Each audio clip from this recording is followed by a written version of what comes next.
Hi, I'm here at Halfwood Press here in Queen Anne with artist Bill Ritchie, who builds and created the Halfwood presses. And he has just finished building a Halfwood press that I've purchased for a friend of mine for his 50th birthday.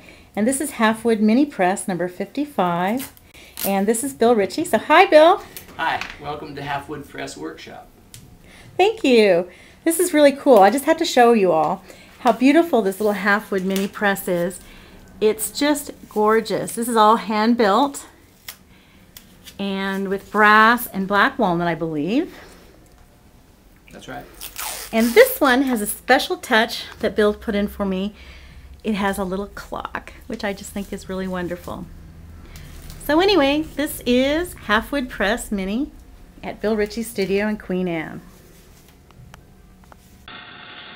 Okay, we're going to test Mini Halfwood Press number 55, and I make a test plate for each press that I make, and there's a little 55 there in the middle. It's my design, and when we're all done, this test plate and the print that we make will go with the press.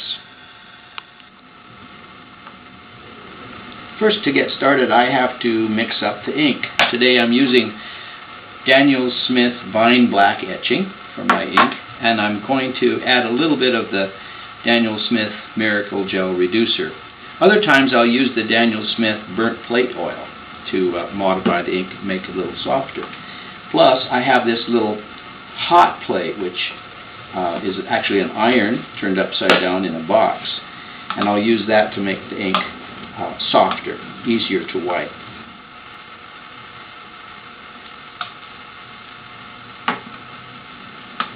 Also, before I started today, I prepared a little bit of paper. It's a Fabriano paper, an Italian paper, a general purpose watercolor printmaking, and I ran the paper under tap water for just a moment and put it in a sandwich bag so it's ready for me to print. The paper has to be soft. It doesn't take very much ink. Now I put the plate on the hot plate so the plate is getting hot, but you don't want to overheat the plate. This is a softer rubber squeegee, which is safer. This will push the ink down into the intaglio, the etched lines, and then you start the wiping process. That's done with the tarlatan. Tarlatan is like starched cheesecloth. The tarlatan just wipes off the surfaces, the high smooth parts of the plate, and leaves the ink in the etched lines and textures. After I've wiped it a while with the tarlatan, then I go to the paper wipe. The paper wipe takes off a little more ink, but it leaves a light tone on the plate. That's called plate tone, because this is an oil-based ink. Okay, I'm ready to do the hand wipe now, which is the final stages. Now my hands are probably kind of sweaty from those rubber gloves, so I need to put out a little bit of talcum powder. This is actually baby powder. Now with your hand is perfectly dry, you then do this real light wiping process.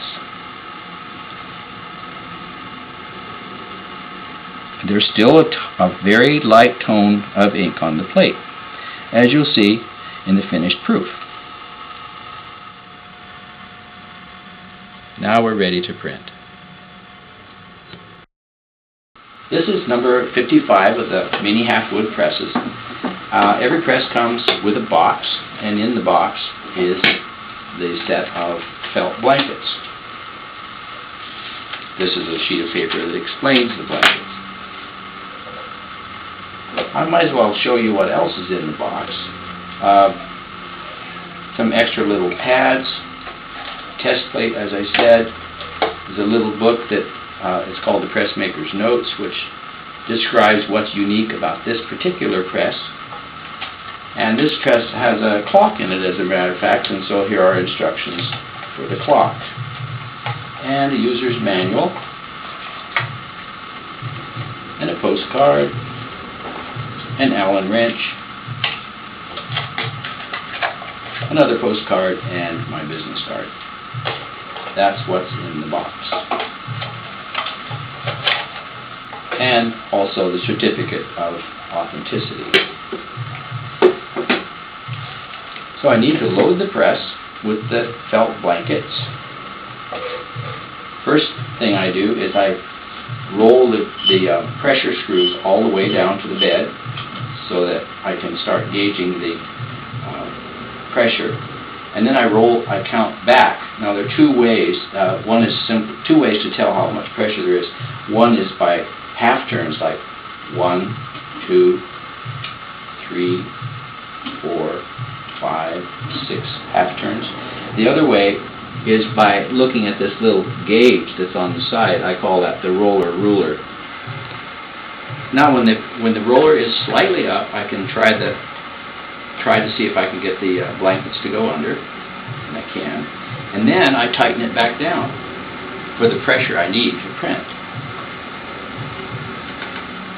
That will probably do. Fold the blankets back and get my paper. The paper's been soaking for a couple of hours now inside this sandwich bag.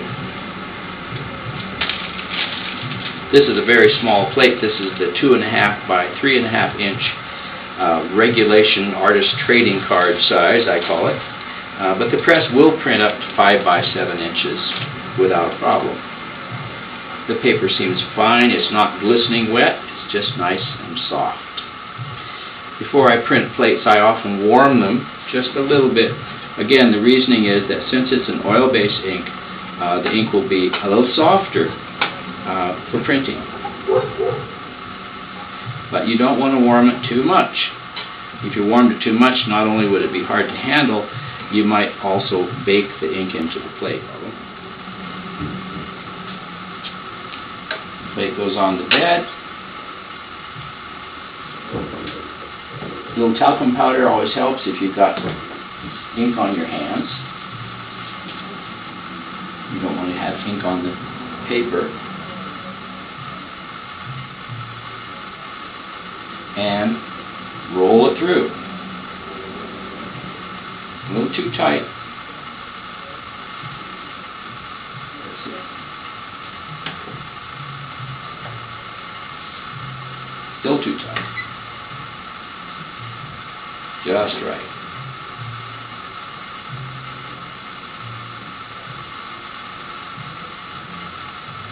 Now I'm going to turn the press around for the benefit of the video.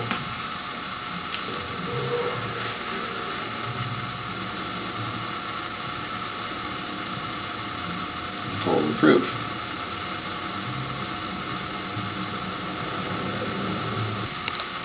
So actually that completes the test of number 55.